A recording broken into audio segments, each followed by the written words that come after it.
জয় যদুপতি গোপাল গোবিন্দ যাদৱ মাধৱ ৰাম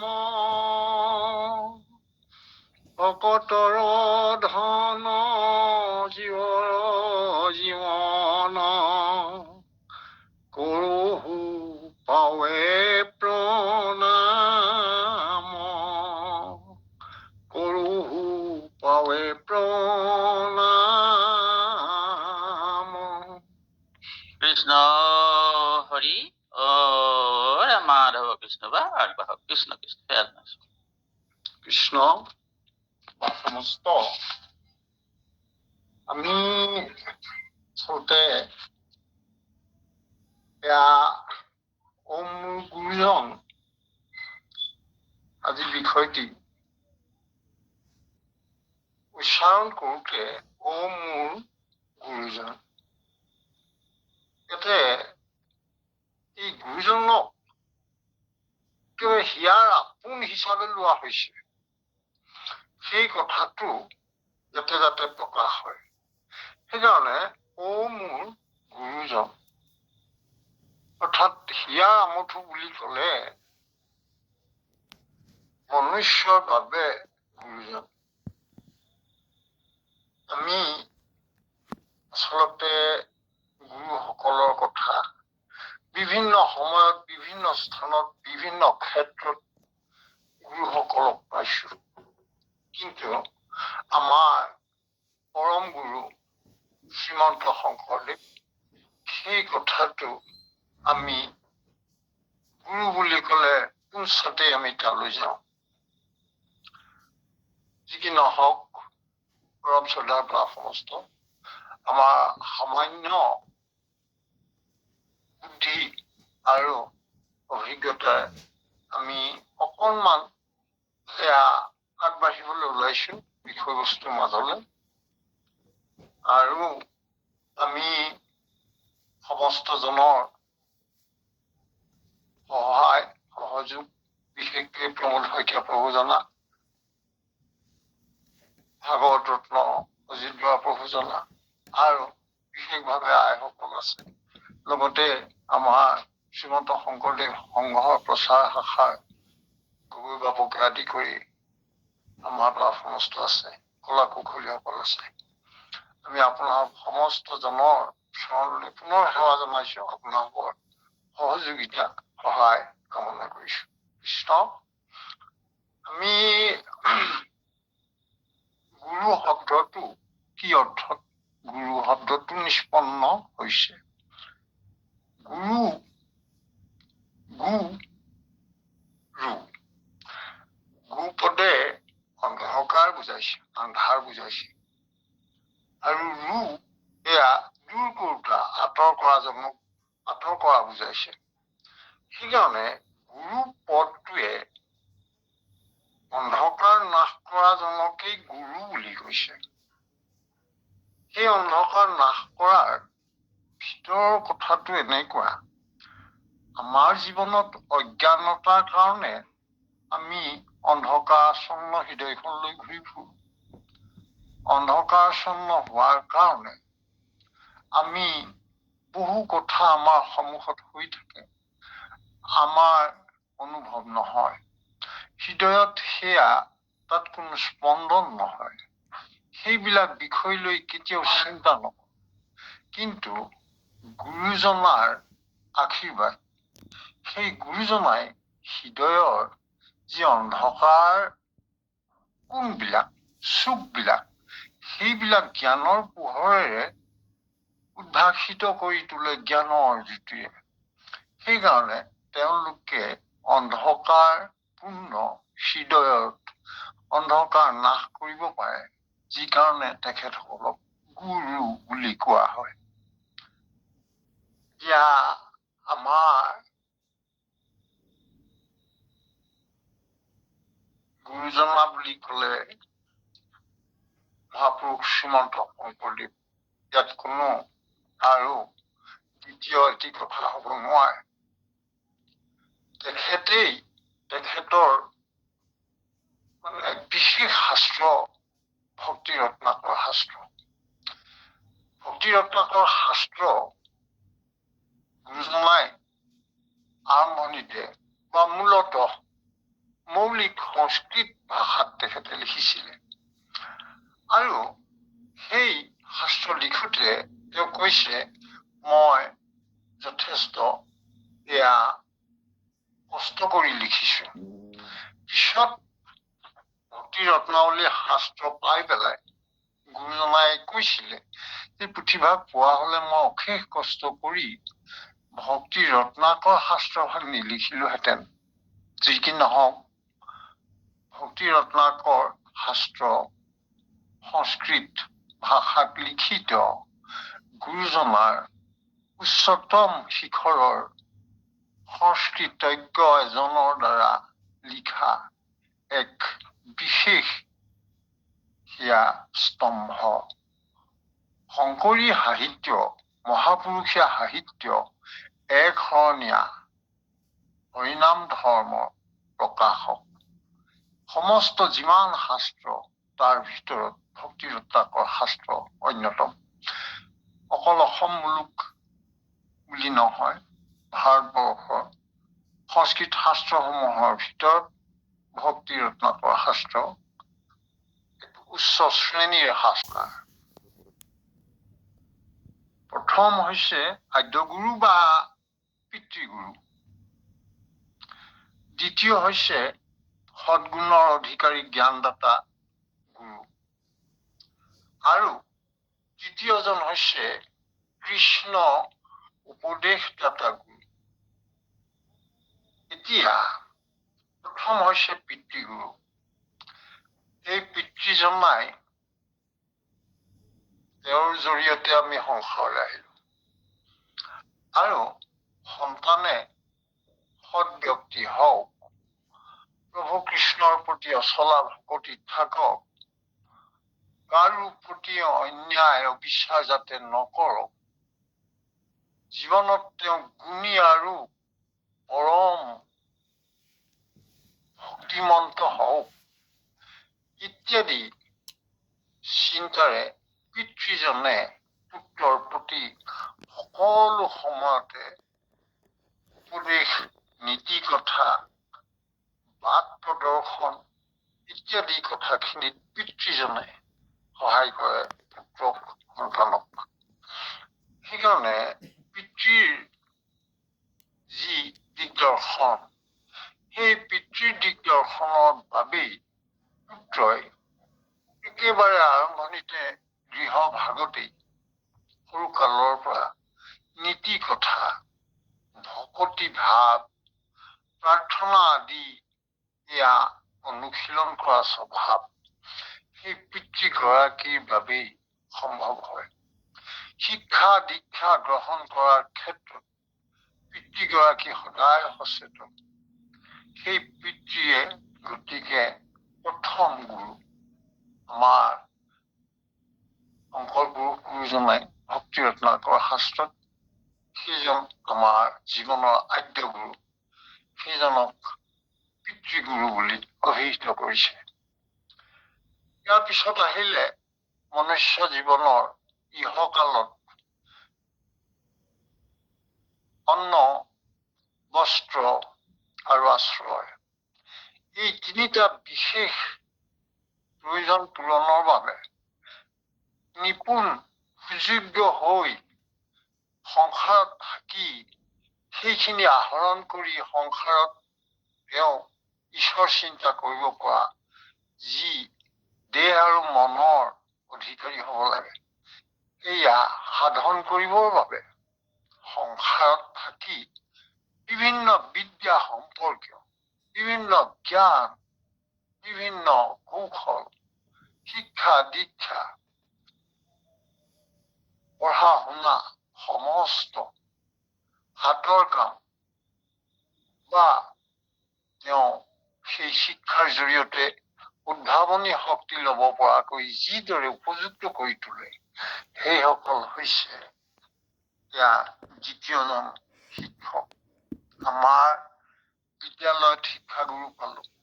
কোনোবাজনে খেল ধেমালি ভাল পায়, তেওঁক ক্ৰীড়াৰ গুৰু এজনে তেওঁক শিকাইছে, গীত গাবলৈ শিকাইছে, নৃত্য কৰিবলৈ শিকাইছে, বা বক্তৃতা দিবলৈ শিকাইছে। অন্য ৰূপে আক্ষৰিক জ্ঞান বিদ্যায়তনিক দিশটোত সেই সকলে মনুষ্য সমাজ গঢ়াত এইসকল শিক্ষাগুৰুৱে সদায় সহায় কৰি আহিছে। সেয়া হল আমাৰ দ্বিতীয়জন গুৰু। আৰু সদৌ শেষত যিজন গুৰুৰ কথা কলে মহাপুৰুষ শংকৰদেৱে, যিজনক আমি জগত গুৰু বুলি কওঁ, যিজন আমাৰ হৃদয়ৰ পৰম গুৰু, তেখেতেই কৈছে যে যিজন কৃষ্ণ উপদেশদাতা গুৰু, সেইজন প্ৰকৃততে শ্ৰেষ্ঠতম গুৰু। শ্ৰেষ্ঠতম গুৰু বুলি কলে মনুষ্য জীৱনৰ ইহকালৰ বাদেও পৰকালৰ বিত্ত সঞ্চয় কৰিব পৰা সেই জ্ঞানৰ অধিকাৰী কৰি তুলিবলৈ যিজন গুৰুৱে সদ উপদেশ দিয়ে, সেইজনক আমি কৃষ্ণ উপদেশদাতা গুৰু বুলি কওঁ। এশৰণ তত্বৰ ওপৰত প্ৰতিষ্ঠিত ব্যভিচাৰ শূন্য নীতি আৰু সৎসংগৰ মাজত জীৱন যাপন কৰিবলৈ এই কৃষ্ণ উপদেশদাতা গুৰুজনাই সদায় পৰামৰ্শ দিয়ে, সদায় উপদেশ দিয়ে।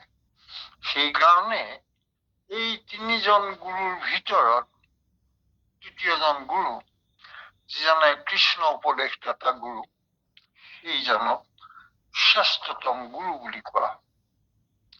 শ্ৰেষ্ঠতম গুৰু বুলি কি কাৰণে কলে, সেইটো সম্পৰ্কত আমাক আকৌ এই ভক্তি ৰত্নাকৰ শাস্ত্ৰত গুৰুজনাই নিজে লিখিছে।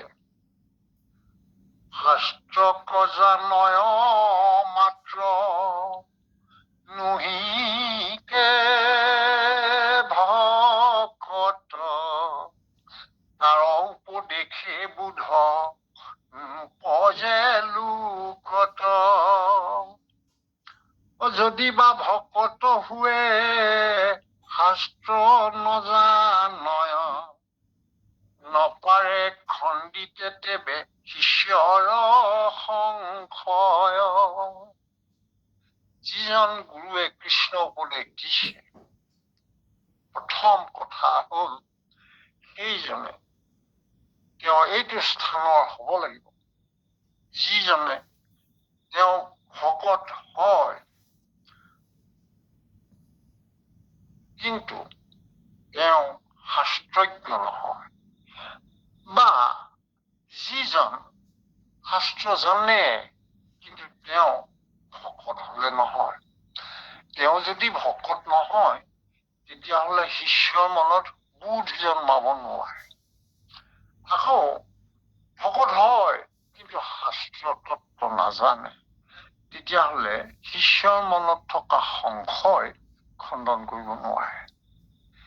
এই দুইটা কাৰণতে আমাৰ এইয়া কলি যুগত বিশেষকৈ আমাৰ মনুষ্যৰ বাবে এয়া অতি চিন্তনীয় বিষয়। কিন্তু পৰম শ্ৰদ্ধা বা সমস্ত আইসকল, আমি পৰম গুৰুক পালো, আমি জগত গুৰুক পালো। গতিকে এই সমস্ত দুশ্চিন্তাৰ পৰা প্ৰভুৱে আমাক মুক্ত কৰিলে আমি পৰম আনন্দিত আৰু সুখেৰে হৰিৰ চিন্তা কৰি, একশৰণ চিন্তা কৰি, ব্যভিচাৰ শূন্য ভাৱে থাকি, সৎসংগত থাকি সংসাৰৰ এই সাগৰ সদৃশ উৰ্মিৰ মাজতে সুন্দৰকৈ জীৱন যাপন পাৰ কৰিবলৈ আমি শক্তি পালো। পথ প্ৰদৰ্শিত আমাৰ গুৰুজনক। এতিয়া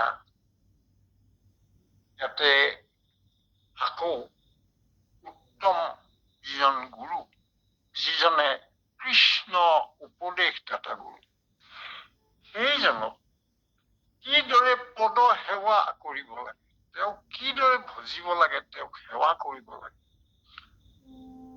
সেইটো ক্ষেত্ৰত বিশেষভাৱে এটা কথা আমাৰ ভাগৱতৰ ৫ম স্কন্ধত এয়া ভৰতে মানে ৰঘুগণক কৈছে। কেনেকে কৈছে বোলে, ৫ম স্কন্ধত ৰঘুগণক বোলন্ত শুনিওক সাৱধানে ৰাজা মহাসন্ত। এয়া ভৰতে কৈছে কাক? ৰঘুগণক। কি বুলি কৈছে? সেই কথাটো আমাৰ ব্যৱহাৰিক জীৱনত কেনেদৰে আছে, যিটো কথা গুৰুজনাই সেই উক্তিটো আনি ভক্তি ৰত্নাকৰ শাস্ত্ৰত সংযোগ কৰিছে। গুৰুজনাই সেই উক্তিৰ কথাটো এনেদৰে আনিছে, বাঢ়ি আছে মন শত্ৰু পৰম দুৰ্জয়, আত্মা ঈশ্বৰক বঞ্চিলে ক আতিশয়, গুৰু ৰূপ হৰি পদ সেৱা অস্ত্ৰ ধৰি, সাৱধান হৈ আছে দিও মন বৈৰী, গুৰু সেৱা বিনে ন যতে উপায়, দুৰ্জয় মনক আৰু জিন নযায়, হেন জানি গুৰু পদ সেৱা কৰি হাৰ, হৰিত ভকতি কৰি তৰিও সংসাৰ। গুৰুজনাই আমালৈ পুনৰুক্তি কৰি দেখুৱালে, পুনৰুক্তি কৰি আমাক কৃপা কৰিলে। গুৰুজনাই কলে যে আমাৰ সংসাৰত থকা মনুষ্যৰ বাবে ঈশ্বৰ চিন্তা একশৰণত থকা, ব্যভিচাৰ শূন্য হৈ সৎসংগত থকাটো ইয়াত এটা বাধাৰ সৃষ্টি কৰে মনে। কাৰণ মন বৰ চঞ্চল, মনে সদায় ইন্দ্ৰিয় সুখৰ কথাটোত চাপ মাৰি উঠে, সেইটোহে ভাল পায়, তালেহে ধাউতি। কিন্তু সেই মনকে অকণমান যদি নিয়ন্ত্ৰণ কৰিব লাগে, তেতিয়াহলে কৈছে এয়া গুৰু সেৱা হলে আমি কৰিব লাগিব। অৰ্থাৎ মনুষ্য জীৱনত পৰম গুৰুজনক আশ্ৰয় কৰিব লাগিব। এই বিশেষ কথাটো কলে। কেনেকে কলে যে এতিয়া মনক মনুষ্যৰ জীৱনৰ বহু ক্ষেত্ৰত ইয়াৰ চঞ্চল স্বভাৱৰ বাবে, ইন্দ্ৰিয় সুখ প্ৰৱণতাৰ বাবে মনক দুৰ্জয় বুলিও কৈছে আৰু শত্ৰু বুলিও কৈছে। কিন্তু ইয়াতে এই যে ইন্দ্ৰিয় সুখৰ কথা চিন্তা কৰোঁতে কৰোঁতে মনে সেই অনুসৰি বিভিন্ন ব্যৱস্থা পাতি চিন্তা কৰোঁতে, বিভিন্ন ৰূপে উপায় উলিয়াওঁতে, এইফালে যাম নে সেইফালে যাম নে, এইটো কৰিম নে সেইটো কৰিম, কাৰ লগ লাগি কেনেকে কি চিন্তা কৰিব, এইবিলাক মনে কৰি মেলি ইন্দ্ৰিয় বাসনাৰ কথা থাকোঁতে থাকোঁতে আত্মাক পাহৰি যায়। মন যিহেতু এই দেহৰ এটি তত্ত্ব, গতিকে মায়া সৃষ্ট এই দেহৰ তত্ত্বসমূহৰ মাজত মনে স্বাভাৱিকতেই ইন্দ্ৰিয় সুখৰ কথা ভাবে। কিন্তু ডাঙৰ কথা এটা আছে, এই যে গুৰুৱে আমাক দিলে মন্ত্ৰ এটি, সেইটো হৈছে গুৰু সেৱা যদি কৰা যায়, তেতিয়াহলে এই চঞ্চল মনক বহু পৰিমাণে প্ৰতিহত কৰিব পৰা হব। সেই কথাটো কলে, গুৰু ৰূপ হৰি পদ সেৱা অস্ত্ৰ ধৰি, গুৰু সেৱাৰ জৰিয়তে মন বৈৰীক নিয়ন্ত্ৰণ নিয়ন্ত্ৰণ কৰাৰ যিটো বুদ্ধি সেইটো গুৰুজনাই দিলে, আৰু সেইটোৱেই পৰম অস্ত্ৰ, আচল অস্ত্ৰ। এই বিশেষ অস্ত্ৰ ভাগৰ কথাটো ইমান সহজ সৰল আৰু বোধগম্যভাৱে প্ৰকাশ কৰিলে গুৰুজনাই আমাক এতিয়া সেইকাৰণে একশৰণীয়া ব্যভিচাৰ শূন্য সদা সৰ্বদা সৎসংগত থাকিবলৈ বিচৰা সেইসকলৰ বাবে আশাৰ বতৰা আনিলে। অৰ্থাৎ মনে তেওঁলোকক টানি আজুৰি বিপথে নিবলৈ সহজে নোৱাৰে। এয়া গুৰুজনাই কৃপা কৰিলে। গুৰুজনাৰ এই আমোষ বাণী হৃদয়ত অন্ধকাৰ নাইকিয়া কৰি জ্যোতিষ্মান কৰি প্ৰজ্বলিত কৰি তোলা, জ্যোতিষ্মান কৰি তোলা হৃদয়খন শক্তি মাত্ৰ গুৰুজনাৰ বাণীত আছে। সেইকাৰণে মনুষ্য জীৱনত গুৰুৰ যি প্ৰয়োজন, সেই প্ৰয়োজনীয়তাৰ মাজত আমি সৰ্বোপৰি প্ৰাধান্য দিব লাগে। এই বিশেষ কথাটো আমাক হৰিৰ কথা চিন্তা কৰি সংসাৰ তৰিবৰ বাবে এই গুৰু সেৱাৰ কথা গুৰুজনাই নিজেই কলে। সেই কথাটি গুৰুজনাই যিদৰে ৰঘুগণক ঘৰতে কলে, সেই তত্ত্বকে আমাৰ ভাগৱতৰ পঞ্চম স্কন্ধত আছে, তাকে উদ্ধাৰ কৰি আনি গুৰুজনাৰ মূল সংস্কৃত শাস্ত্ৰ ভক্তি ৰত্নাকৰত সেয়া সন্নিৱিষ্ট কৰিলে আমাৰ সমস্তজনৰ উত্তৰণৰ বাবে। এতিয়া এইখিনিতে ভাৱ সমস্ত আইসকল, আমি বৰ ভাগ্যৱান যে আমি গুৰুজনাক পালো। কিন্তু এটা সময় আছিল, এয়া গুৰুসকলক বিচাৰি শুদ্ধ তত্ত্ব কাৰ জৰিয়তে পাব পাৰি সেই কথা চিন্তা চৰ্চা অতীজৰ পৰা চলি আহিছিল। আৰু তেতিয়া আমি বিশেষভাৱে লক্ষ্য কৰিছো, আমি উদাহৰণস্বৰূপে কবও পাৰো যে আমাৰ মাজত কেতিয়াবা সৎসংগৰ মাজতে থাকোতে এই সৎসংগৰ মাজতে গুৰুজনকো লগ পাব পাৰি। সেইটো কিছুমান ক্ষেত্ৰত উদাহৰণ আমি কব পাৰো। যেনে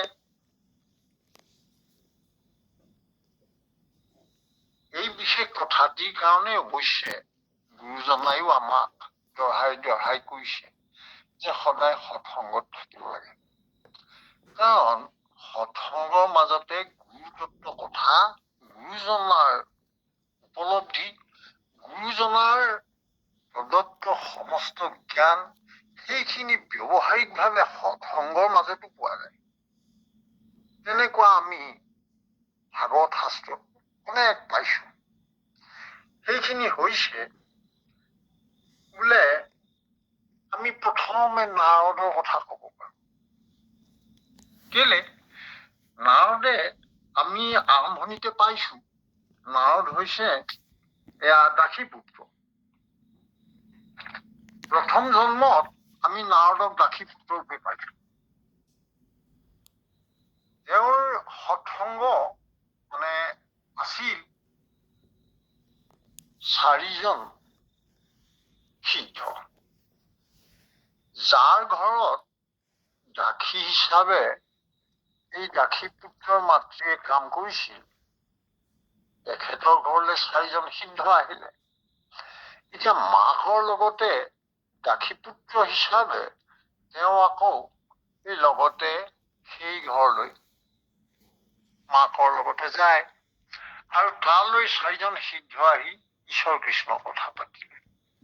ঈশ্বৰ কৃষ্ণৰ কথা পাতোতে তেখেতসকলৰ কথাৰ মাজতে ঈশ্বৰ কৃষ্ণৰ কথা ওলালে, এক শৰণৰ কথা ওলালে, ভকতিৰ কথা ওলালে। এতিয়া সেই সকলৰ প্ৰভাৱতে এতিয়া এই দাসী পুত্ৰই দ্বিতীয় জন্ম লাভ কৰিলে গন্ধৰ্বৰূপে। আকৌ এই দাসী পুত্ৰ হিচাপে থাকোতে সৎসংগ হিচাপে চাৰি সিদ্ধৰ জৰিয়তে যি হৰি কথা, হৰি উপাসনাৰ কথা গম পালে, সেয়া আকৌ অবিনাশী পুণ্য সঞ্চয় হল। সেই অবিনাশী পুণ্যৰ বাবেই দ্বিতীয় জন্মত যে গন্ধৰ্ব হল, সেই গন্ধৰ্বজনেও পূৰ্বৰ পুণ্যৰ বলতে তেওঁ এতিয়া ঈশ্বৰ কৃষ্ণক চিন্তা কৰাৰ আৰু তেওঁ সেই বিষয়ত আৰু তেওঁ ব্যুৎপত্তি লাভ কৰিলে, তেওঁ আৰু অগ্ৰসৰ হৈ গল। সকলো সময়তে গন্ধৰ্বই ঈশ্বৰ কৃষ্ণৰ গীত গাবলৈ ধৰিলে। এইদৰে থাকোতে তেওঁ যেতিয়া দ্বিতীয় জন্ম পাব হল, এইবাৰ এই গন্ধৰ্ব গৈ ব্ৰহ্মাৰ মানস পুত্ৰৰূপে আমি পালো নাৰদক পালো।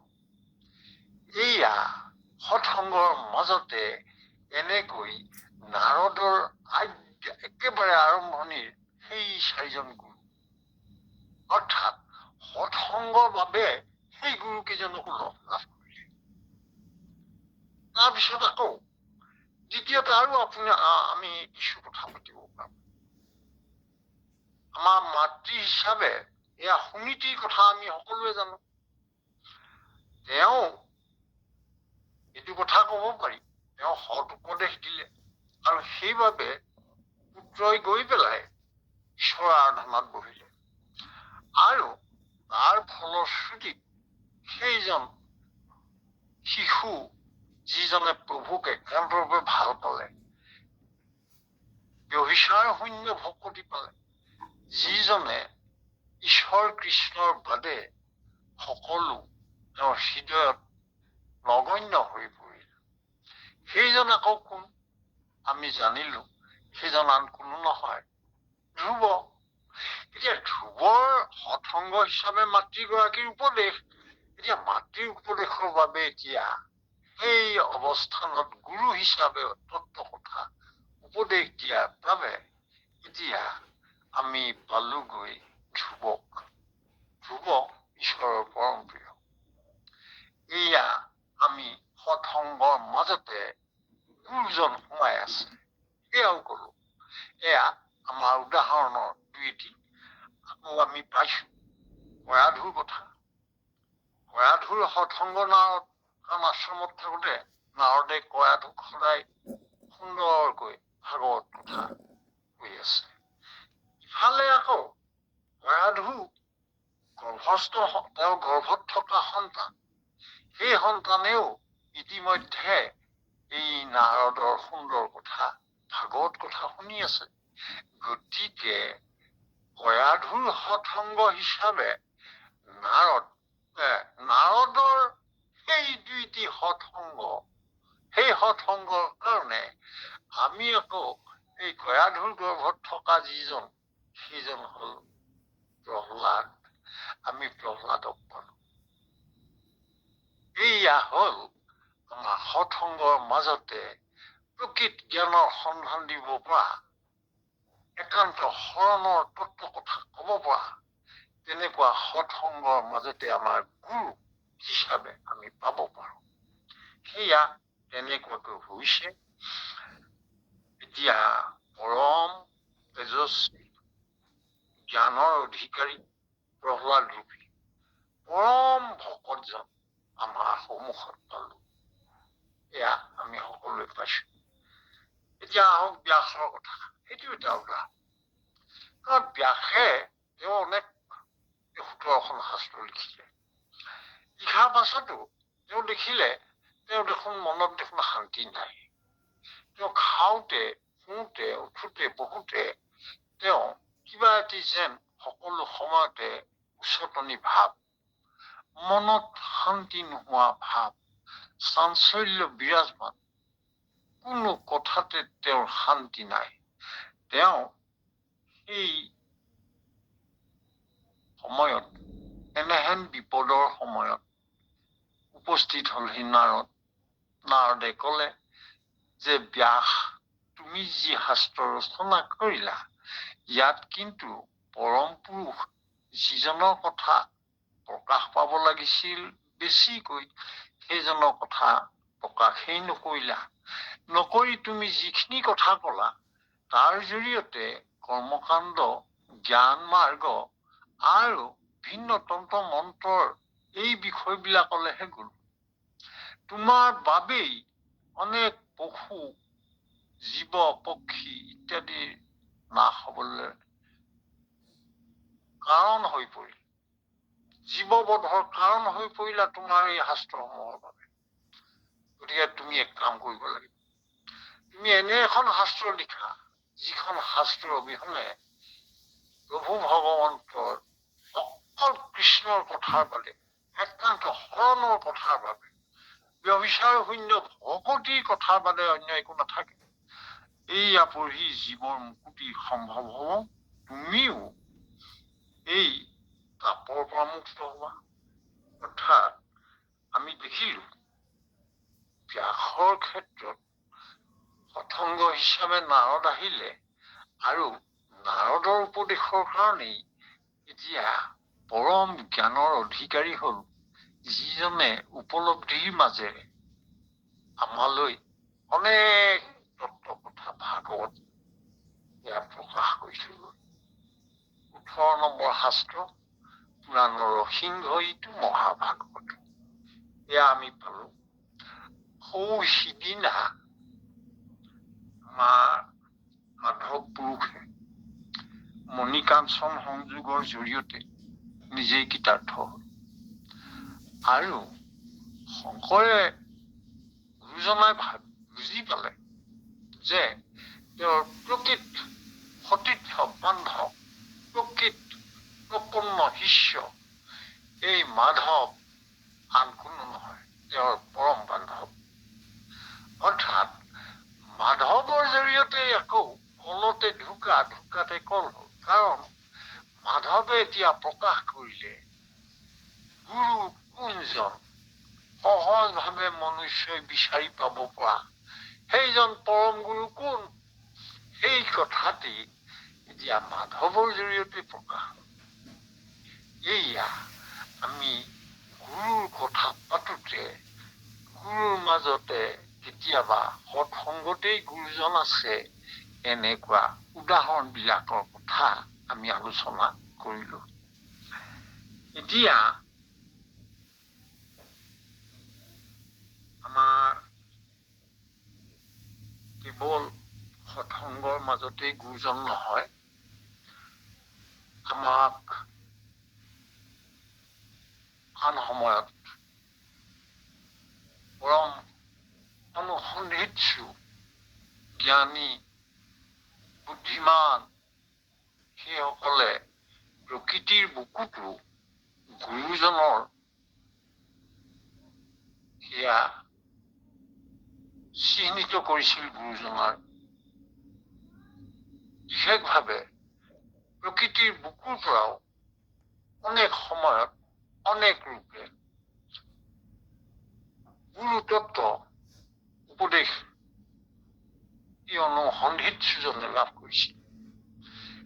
আমি সেই ক্ষেত্ৰত আমাৰ এতিয়া উদাহৰণ হিচাপে আমাৰ অত্ৰিৰ পুত্ৰ দত্ত, অত্ৰেয় অৰ্থাৎ অত্ৰি অনুসা। গতিকে অত্ৰিৰ পুত্ৰ হোৱাৰ কাৰণে তেওঁৰ দত্ত নামটো, অত্ৰিৰ পুত্ৰ হোৱাৰ কাৰণে অত্ৰেয়, আৰু তেওঁৰ নামটো হল দত্ত। গতিকে তেওঁক সকলোৱে দত্তাত্ৰেয় বুলি কয়। এতিয়া এই দত্তাত্ৰেয়ে কৈছিলে যে প্ৰকৃতিৰ বুকুত 24জন গুৰু আছে, তেওঁ চিহ্নিত কৰিছে। এই চিহ্নিত গুৰুসকলৰ বিশেষ কথা তেওঁ কৈছে যে আমাৰ প্ৰকৃতিৰ বুকুত আমি প্ৰথমেই চালো পৃথিৱী পৃথিৱীৰ সমান ভাৰ বহন কোনোবাই কৰিব পাৰিবনে? অৰ্থাৎ সমস্ত ভাৰ বহন কৰিছে সন্মুখত প্ৰকৃতিৰ বুকুতীয়া পৃথিৱীয়ে, অৰ্থাৎ পৰম সহ্য গুণৰ অধিকাৰী পৃথিৱী।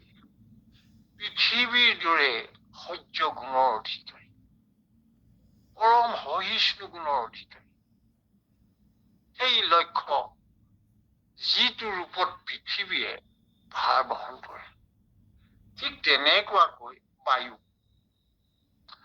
আসক্তি হেতু, আসক্তি হোৱাৰ কাৰণে কোনো ঠাইতে ৰৈ নথকা এটা স্বভাৱ আছে বায়ু। বায়ুৱে স্থবিৰ হৈ ৰৈ থাকিব নোৱাৰে, মন্দগতিত হলেও বাগৰি যাবই। অৰ্থাৎ আসক্তি হোৱাৰ বাবেই এক সুন্দৰ গতিৰ মাজত সেই আসক্তিয়ে আচলতে কাকো স্থবিৰ কৰিব নোৱাৰে। প্ৰভু কৃষ্ণৰ কথা চিন্তা কৰোঁতে আমি যদি আসক্তি কোনো ক্ষেত্ৰত আসক্ত হৈ পেলাই ৰৈ যাওঁ, তেতিয়াহ'লে আমি প্ৰকৃতিৰ বিৰুদ্ধ কাম কৰা হয়। কাৰণ প্ৰকৃতিৰ বুকুত বায়ুৱে সেইটো দেখুৱাইছে, ৰৈ থাকিব নালাগে, আসক্তি হওক বা নহওক, তেওঁ গতি ঈশ্বৰমুখী, ঈশ্বৰ চিন্তা কৰা, সেই দিশত তেওঁ যাবই। যিদৰে বায়ুৰ পৰা এই জ্ঞান ল'ব পাৰি। একেদৰে আকাশৰ কথা ক'লে, আকাশৰ কথা কওঁতে আকাশৰ পৰিধি মনুষ্যই সেয়া সাধাৰণতে সীমিত কৰিব নোৱাৰে। এতিয়া সেই আকাশৰ পৰিধিৰ অসীমতা, সেই অসীমতা আত্মাৰ পৰিব্যাপ্তিৰ লগত তুলনা কৰা হৈছে। অৰ্থাৎ আত্মা সৰ্বত্ৰমান বিৰাজমান। সেই বিশেষ তত্ত্বটো এইয়া আকাশৰ পৰিধিৰ অসীমতাৰ মাজত অনুসন্ধিতজনে বিচাৰি পালে। অৰ্থাৎ আত্মা সম্বন্ধীয় জ্ঞান সৰ্বত্ৰ বিৰাজমান, পশু পক্ষী গছ লতা তৰুতৃণ সমস্ততে আত্মা। প্ৰভু কৃষ্ণৰ পৰিব্যাপ্তমান ৰূপ, সেই কথাটো হৃদয়লৈ আহিব পাৰিলে আকাশৰ বিশালতাৰ যি অনুভৱ, ঠিক তেনেকুৱাকৈ পানীৰ কথা কৈছে। পানীৰ কথাটো এইকাৰণেই কৈছে, পানী য'তেই থোৱা যায় ধাৰকৰ ওপৰত, গিলাচ এটাত থলে গিলাচটোৰ ৰূপ ললে পানীখিনি, বা এটা বটলত থলে বটলটোৰ ৰূপ ললে পানীখিনিয়ে, এটা বাল্টিত থলে পানীখিনিৰ ৰূপটো বাল্টিৰ দৰে, এটা মগত থলে তেনেকুৱা হল। ইয়াৰ পৰা এটা কথা বুজিব পাৰি, সেইটো হৈছে যে পানী হৈছে মূল বস্তু, মৌলিক। এতিয়া এই যে গিলাচটো, বাল্টিটো, মগটো, বটলটো, সেইবিলাক দেহৰ আকাৰ, কিন্তু পানীৰ ৰূপে সকলোতে একে আছে। অৰ্থাৎ আত্মা সকলো জীৱৰ ৰূপ বেলেগ বেলেগ হব পাৰে, দেহৰ ৰূপ বেলেগ বেলেগ হব পাৰে, কিন্তু আত্মাৰ ৰূপটো, আত্মাই কিন্তু আত্মা, সেই একে আত্মা সমস্ততে বিৰাজমান। সেইকাৰণে পানীৰ এই স্বভাৱটোৰ কাৰণে প্ৰকৃতিৰ বুকুৰ পৰা এই তত্ত্ব কথা দত্তাত্ৰেয়ই অনুভৱ কৰিলে। তেনেকুৱাকে অগ্নিৰ কথা, অগ্নি সেই একেই কথা, কাঠত অগ্নি, সৰু কাঠ এডোখৰ জ্বলালেও অগ্নি, তাতো অগ্নি, ঘঁহি দিলে তাতো অগ্নি, ডাঙৰ কাঠডালতো একেই, জ্বলন শক্তি সমান। অৰ্থাৎ সৰু জীৱ হওক, ডাঙৰ জীৱ হওক, শ্ৰেষ্ঠ জীৱ হওক, হীন জীৱ হওক, সকলোতে আত্মাৰ যি শক্তি, আত্মা যি মহামহিয়ান পৰমাত্মাৰ স্ফুলিংগ, সেয়া সমানে শক্তি, সমানে শক্তিশালী। সেই কথাটো এনেদৰে প্ৰকাশিত হৈছে, সেয়া দত্তাত্ৰেয় অনুভৱ কৰিছে। এনেকৈ অজগৰ, কপৌ, সাগৰ বা কুৰুৱা চৰাই, সৰু শিশু বা কুমাৰী বা তেনেকুৱা আৰু আমাৰ অনেক আছে বাঘ পৰুৱা সাপ প্ৰজাপতি পতংগ ইত্যাদি 24 জনৰ কথা আমাক এই তথ্যতে কলে কি বুলি অৱধূত গীতা বুলি কৈছে যে সেয়া গুৰুৰ প্ৰকৃতি পৰিৱেশত সেয়া কিন্তু আমি কিমান ভাগ্যৱান যে আমাৰ একেবাৰে সন্মুখত গোটেইখিনি গোটাই আনি গুৰুজনাই আমাক দি থৈছে বেলেগকৈ অকণো কষ্ট কৰিব নালাগে আমি মাত্ৰ সেয়া ল'ব লাগে অকণমান মুখস্থ কৰিলেতো কথাই নাই আৰু কণ্ঠলগ্ন নাই অৰ্থাৎ এয়া পৰম গুৰুৰ পৰম জ্যোতি কথা আমি এতিয়া শ্ৰীমন্ত শংকৰদেৱ গুৰুজনাৰ কথা আমি সকলোৱে পৰম গুৰু বুলি কৈছো জগত গুৰু বুলি কৈছো এই বিষয়টি অকমান তথ্যৰে আৰু শাস্ত্ৰ সন্মতভাৱে আমি যিটো কথা পদ্ম পুৰাণত পাইছো পদ্ম পুৰাণত কিন্তু বিশেষ কথা প্ৰভু কৃষ্ণই নিজ মুখে কৈছে যে অকাৰাদি স্থানত মানে তালব্য অকাৰ আদি নামেৰে ক্ষুদ্ৰ কুলত কলিত তেওঁ জন্ম হব আৰু সেই কথাটোকে আমাৰ পিছত অনেক সেয়া প্ৰত্যয়মূলক ভাৱে প্ৰমাণিত বটদ্ৰৱা স্থান শ্ৰীমন্ত শংকৰদেৱ বুলি কয় শংকৰাদি নাম অৰ্থাৎ গুৰুজনাৰ জন্ম প্ৰভু ভগৱন্তই নিজ মুখে কোৱা অনুসৰি ক্ষুদ্ৰ কুলত জন্ম হৈছে এতিয়া আমাৰ প্ৰভু ভগৱন্তই নিজ মুখে কোৱা পদ্ম পুৰাণৰ সৰ্বখণ্ডৰ সেই উক্তিটো লৈ তাৰপিছত আমি এতিয়া নিশ্চিত হলো সেইজন আন কোনো নহয় পৰম পুৰুষ জগত গুৰু শ্ৰীমন্ত শংকৰদেৱ আমাৰ এয়া 1449 চনত গুৰুজন আহি ধৰাধাম পালেহি আৰু ইয়াতে সেই ধৰাধামত পাই তেওঁ নৰলীলা আৰম্ভ কৰিলে আমাৰ বিশেষ এই গুৰুৰ কথা পাতোতে খুব সহজে সামৰণি মাৰিব পৰা কথা নহয় যথেষ্ট বিশাল কথা প্ৰভু ভগৱন্তৰ ৰূপ আমাৰ পৰম প্ৰভু ভগৱন্তৰ ৰূপ জগত গুৰু শ্ৰীমন্ত শংকৰদেৱ সেইজনৰ কথা আমাৰ কলিৰ মনুষ্যই কিদৰে শেষ কৰিব ইয়াতে আমাক এইখিনিতে আমি যদি মাধৱ পুৰুষৰ এই গুৰু ভতিমা কথাটি উল্লেখ কৰিবলগীয়া গুৰু ভতিমাক মাধৱ পুৰুষে প্ৰভুৰ ৰূপ সেইজন শ্ৰীমন্ত শংকৰ পুৰুষ সেইজনৰ কথাটো কিদৰে গুৰু ভতিমাক প্ৰকাশ কৰিছে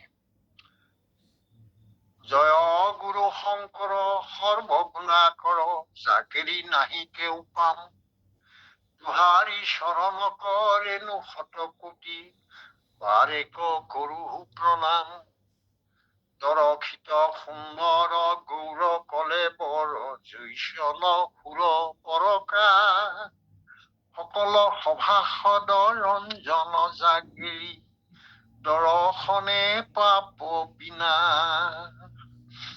বিনে অংগভূষণ পেখি সুশোভন গহীন গম্ভীৰ ধীৰ মতি আয়ত কমল নয়ন বৰ সুন্দৰ বয়ন চান্দ কহু জ্যোতি লীলা গজগতি গমন বিলোকন বাণী মেঘ গম্ভীৰ পাখণ্ড মৰ্দন কলিকু কালে জাকু সম নাহি ধীৰ পুহি নাৰায়ণ মায়া বিস্তাৰী কৰো জগত নিৰমান অনক সনাতন যোগী জাকেৰি মহিমা কব নজান সকল চৰাচৰ পালনকাৰী জুহৰি দেৱ কুদেৱা চতুৰ বয়ন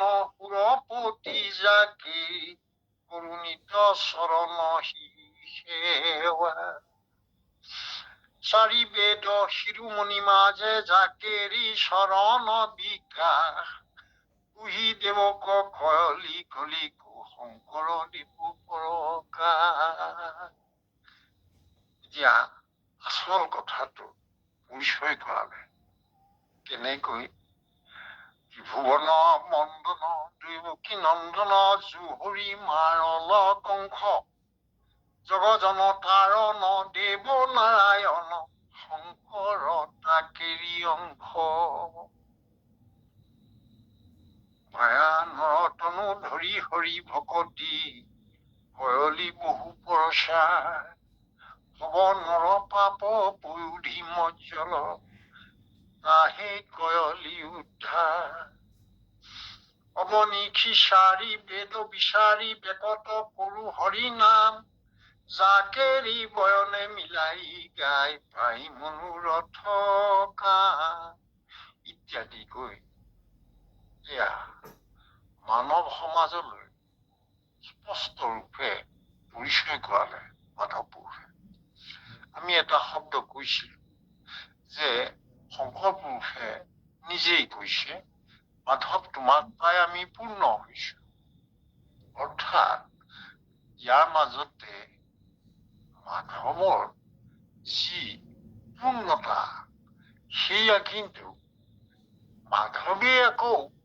গুৰুজনক পূৰ্ণৰূপে ঈশ্বৰ কৃষ্ণৰ অংশৰূপে আকৌ প্ৰকাশ কৰিলে আৰু সেই মাধৱেই শংকৰ পুৰুষক তেওঁৰ একান্ত আৰাধ্য গুৰুজন বুলি প্ৰকাশ কৰিলে গুৰুজনৰ কথা মাধৱ পুৰুষৰ কথা একান্ত সুৰ এটাই সুৰৰ ইয়াত কোনো পাৰ্থক্য নাই কথাৰ মাজৰ তত্ত্ব কথা গুৰুজনে যি কব মাধৱ পুৰুষে তাকেই কৈছে সেইকাৰণে দুইজনৰ ক্ষেত্ৰত একশৰণ তত্ত্ব একশৰণ হৰিনাম ধৰ্ম এনেদৰে প্ৰকাশিত হৈছে সেইকাৰণে গুৰুজনে কলে যে কীৰ্তন দশমত মই থাকিম ভক্তি ৰত্নাৱলী নামঘোষাৰ মাজত তুমিও থাকিবা আমি এই চাৰি খুঁটি হিচাপে আমি দুইজন থাকিম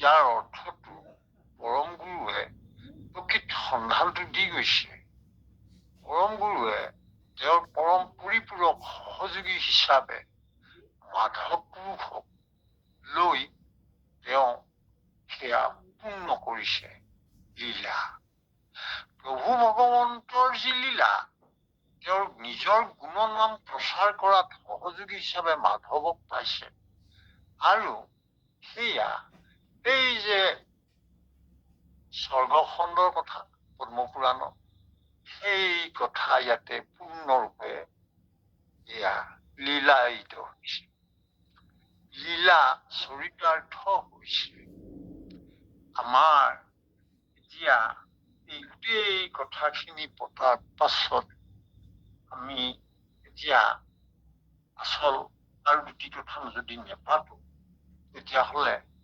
আমাৰ সম্পূৰ্ণ নহব কথাটো হৈছে এতিয়া আহিলো আমি নামঘোষাৰ কথালৈ নামঘোষাৰ কথাটো এনেকুৱা নামঘোষাত প্ৰকৃত গুৰু কোন গুৰু বস্তু কি আচলতে সেয়া বস্তু প্ৰকাশ কিদৰে হৈছে সেয়া আমাক একেবাৰে ডাঠি আৰু দৃঢ়ভাৱে মাধৱ পুৰুষে কৰিব। গীত, নৃত্য, বাদ্য সমাহাৰেই সি সংগীত বুলি আমি জানো। ভাষাৰ কাব্যিক সৌন্দৰ্য, ছন্দ, অলংকাৰ সেইবিলাকৰ পৰিভৰ, প্ৰভাৱশালী ব্যঞ্জনা অৰ্থাৎ অৰ্থপূৰ্ণ ৰচনা, বৰগীত, নাটক, তাতে অভিনয়, এইবিলাক সকলোবোৰক লৈ এখন তত্ত্ব এতিয়া প্ৰকাশ কৰিলে গুৰুজনাই। পদ, বয়াৰ, দুলৰি, ছবি, কুসুমলা আদি বিচিত্ৰময়তা, এইবিলাক গুৰুজনাৰ অনবদ্য দান আমাৰ অসমীয়া জাতিলে দি গ'ল। অসমীয়া জাতিৰ মুখৰ ভাষা, সেই বিশেষ ভাষাটি প্ৰকৃততে যদিহে এই গুৰুজনাৰ সময়ৰ মহাপুৰুষীয়া সাহিত্যৰ সৃষ্টি নহলহেঁতেন, বিভিন্ন ক্ষৰণ সম্পৰ্কীয় তত্ত্ব কথাবিলাক প্ৰকাশক, অনুবাদ কৰিলে ভাগৱত, দশম, মৌলিক শাস্ত্ৰ, কীৰ্তন, নামঘোষা, এই গোটেইবিলাক অসমীয়া ভাষাৰ প্ৰতি, অসমীয়া সমাজখনৰ প্ৰতি গুৰুজনাই অৱদান দি থৈ গ'ল। আমি যি ভাষা নহলে এষাৰ কথা ক'ব নোৱাৰো, সেই ভাষা স্বকীয় ভাষা হিচাপে এয়া সৰ্বজন বিদিত। আমাৰ এয়া সম্ভৱ হৈছে গুৰুজনাৰ বাবে। গীত, নৃত্য, বাদ্য সেয়া বহু ভাৰতবৰ্ষৰ বহু ঠাইত গীত, নৃত্য, বাদ্য আছে, কিন্তু আমাৰ সংগীতৰ এটা বিশেষত্ব আছে। এয়া প্ৰথম কথা হৈছে এয়া মাৰ্গীয় সংগীত, শাস্ত্ৰীয় সংগীত। এয়া একান্ত শৰণৰ ওপৰত প্ৰতিষ্ঠিত বিশুদ্ধ সেই চিন্তাৰ যিজন গৰাকী হ'ব লাগে প্ৰভু কৃষ্ণ, তেওঁক কেন্দ্ৰ কৰি কৰা এয়া সমস্ত সাহিত্যৰাজি। এইসমূহ আমাৰ জাতীয় জীৱনৰ সকলোৰে বাবে সেইখিনি আমাৰ শিলৰ স্তম্ভ। কোনো বতাহ, ধুমুহা, বানপানীয়ে এইবিলাকক লৰাব নোৱাৰে। মাত্ৰ আমিবোৰে সেয়া বুজিব লাগে, আমিবোৰে সেয়া শুদ্ধৰ ওপৰত অনুশীলন কৰিব লাগে, সেয়া চৰ্চা কৰিব লাগে। গুৰুজনায়ো তাকেই বিচাৰিছে, মাধৱ পুৰুষেও তাকেই বিচাৰিছে। সমস্ত সৃষ্টিৰ অন্তত গুৰুজনাই ডাকি বুলহু ৰামৰাম বুলি কৈছে, ভকতি কথা, শ্ৰৱণ কীৰ্তনৰ কথা কৈছে। মাত্ৰ ইয়াতে এটা কথা কৈছে, একান্ত শৰণ, ব্যভিচাৰ শূন্যতা আৰু সৎসংগৰ ওপৰত প্ৰতিষ্ঠিত হ'ব লাগিব। এই বিশেষ কথাখিনি আমি যি অনবদ্য দান গুৰুজনাই দিলে, গোটেই অসমীয়া জাতিটোৰ চুকে কোণে সমস্তকে পোহৰাই তুলিলে। হৃদয়ৰ যি আকাশ, সেই হৃদয়ত সমস্ততে পোহৰ জ্যোতিষ্মান কৰি থাকিলে। এই জ্ঞানৰ পোহৰ গুৰুজনাই দিলে। আমাৰ মাঘ বিহুৰ এতিয়া ভোগালী সময় বুলি কৈছো, এইখিনিতে আমি আজিৰ এই মোৰ গুৰুজন এই অনুষ্ঠানটিৰ আলোচনাটিৰ জৰিয়তে একাজলি ভক্তি অৰ্ঘ আমি সমস্তজনে আগবঢ়াইছো, আমি সমস্তজনে গুৰুজনলৈ আগবঢ়াইছো। নিজে গুৰুজনাৰ আদৰ্শ অনুকৰণ কৰি এইসমূহৰ পৰিশুদ্ধ চৰ্চা, অনুশীলন আৰু প্ৰয়োগ, এইবিলাকৰ জৰিয়তে আমি যদি আগবাঢ়ো, আমাৰ গুৰুজনালৈ প্ৰকৃত গুৰু সেৱা আগবঢ়োৱা হ'ব। সেইকাৰণে আমাৰ আজি আমি শুভ মুহূৰ্তত প্ৰভুৰ চৰণলৈ আমি একান্ত শৰণেৰে জোকা মাধৱ পুৰুষৰ সেই বস্তু প্ৰকাশৰ জৰিয়তে আমি গুৰুজনালৈ স্মৰণ কৰিছো। গুৰুজনালৈ স্মৰণ কৰিছো এইকাৰণেই যে তেওঁৰ অবিহনে আমাৰ কোনো কথাই পূৰ্ণ নহয়। তেওঁৰ কথা চিন্তা নকৰিলে খোজো আমি লৰিব, সুখতেই হওক দুখতেই হওক। সেইকাৰণে প্ৰভুৰ কথা, গুৰুজনাৰ কথা যিদৰে বস্তু প্ৰকাশ ৰূপে ঈশ্বৰ তত্ত্ব প্ৰকাশক সেই ভাগ ঘোষা আমি আওৰাব বিচাৰিছো। কৃষ্ণ বস্তু প্ৰকাশ হৰি নামৰ হে বৈকুণ্ঠ প্ৰকাশে প্ৰেময় অমৃতৰ নদী শ্ৰীমন্ত শংকৰে পাৰ ভাঙি দিলা বহে ব্ৰহ্মাণ্ড ভেদি গোবিন্দৰ প্ৰেময় অমৃতৰ নদী বহে বৈকুণ্ঠৰ পৰা চাৰি পুৰুষাৰ্থ তাহাৰ নিজৰা হৰি নাম মূলধাৰা হৰি ভক্তি দান দিয়া জগতক তাৰিলা সংসাৰ সিন্ধু এনয় কৃপালু শংকৰ বিনাই নাহি নাহি আৰ বন্ধু হৰি ভক্তিৰ পাতিলন্ত হাত শংকৰে জগত জুৰি ৰাম নাম ৰত্ন বেহায়া জগতে চলয় বৈকুণ্ঠ পুৰী শ্ৰীমন্ত শংকৰ হৰি ভকতৰ জানা যেন কল্পতৰু তাহান্ত বিনাই নাই নাই নাই আমাৰ পৰম গুৰু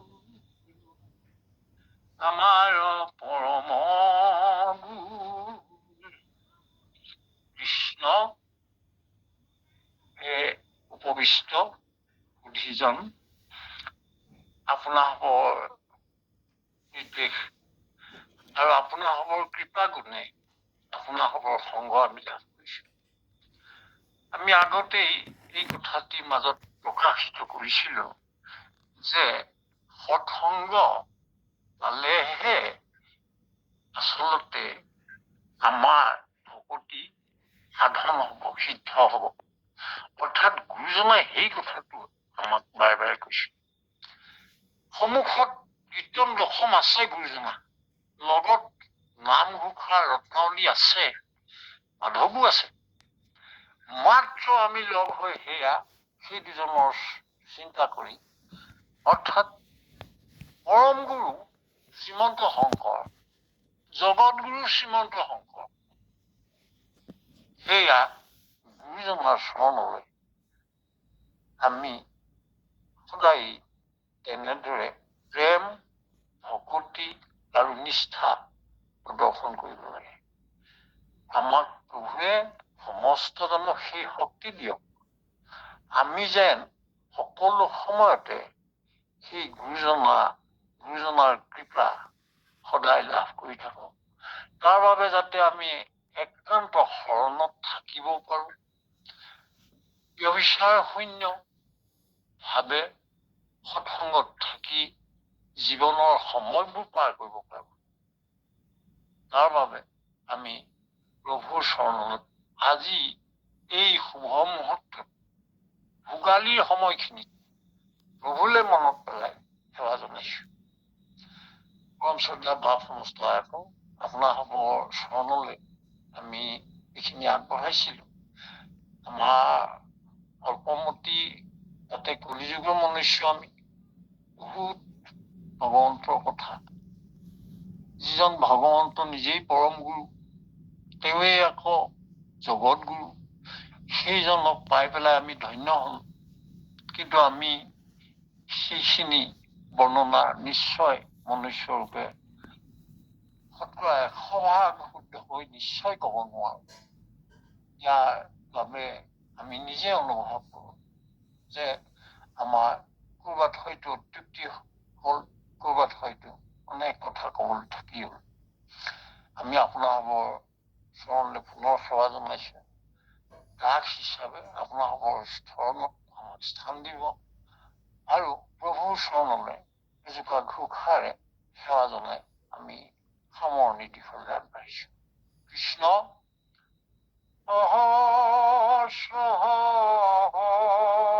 সহস্ৰয়াতি অপৰাধ দিনে ৰাতি, গৰুময়ী মহামূঢ় জন, আমি প্ৰভু তুজু দাস, আকে মানি জগবাস, সমীউক শ্ৰীমধুসূদন।